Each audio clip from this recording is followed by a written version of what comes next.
Good afternoon, I'm Malcolm Jordan and this is your midday news fix for Monday, the 4th of November. A poll's found most mental health workers fear for patient safety as police step back from distress call-outs. From today, police will no longer respond to low-risk distress calls and stop transporting patients and waiting for them in ED. A PSA survey finds 9 out of 10 mental health workers think it'll increase risk for them and patients.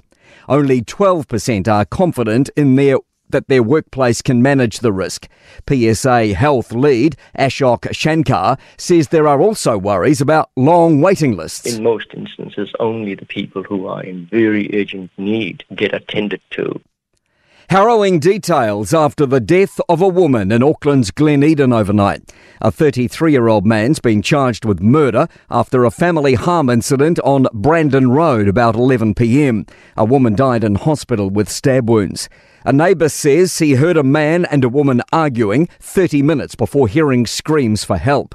He says ambulance staff instructed another neighbour over the phone on care for the bleeding woman. Calls to protect children in Gaza after an Israeli drone strikes wounded 4 children being treated in a clinic. It's estimated more than 14,000 children have been killed, and Israel's reportedly ramping up attacks to prevent Hamas regrouping. UNICEF's James Elder says the scale of loss is catastrophic and getting worse. So long as there is no accountability for killing thousands and thousands and thousands of children, then the brutality is going to escalate. Donald Trump has dialed up messages of violence and conspiracy less than 48 hours before the US presidential election. Latest polling puts Kamala Harris narrowly ahead of Trump, including in the Republican stronghold of Iowa. Many key battlegrounds could still go either way. In Pennsylvania, Trump has repeated claims of cheating through the city's mail-in ballots. To get me, somebody would have to shoot through the fake news, and I don't mind that so much. Trump's campaign managers have been forced to backtrack on comments he made about media at the same rally. Wellingtonians are paying twice as much as Aucklanders for home insurance.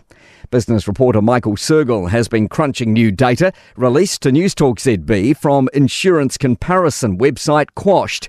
He says the average home insurance quote in Wellington is now almost $4,500. Wellington's average compares to a national average of $2,700 and is more than double the Auckland average of $2,100. It means an average Wellington household is spending 3% of their income on an average policy. That compares with the average Kiwi family spending 2% and the average Auckland household just 1.3%. To sport, Max Verstappen has taken a major turn towards a 4th Formula One Drivers' Championship with victory at a wet Brazilian Grand Prix. Liam Lawson came 9th.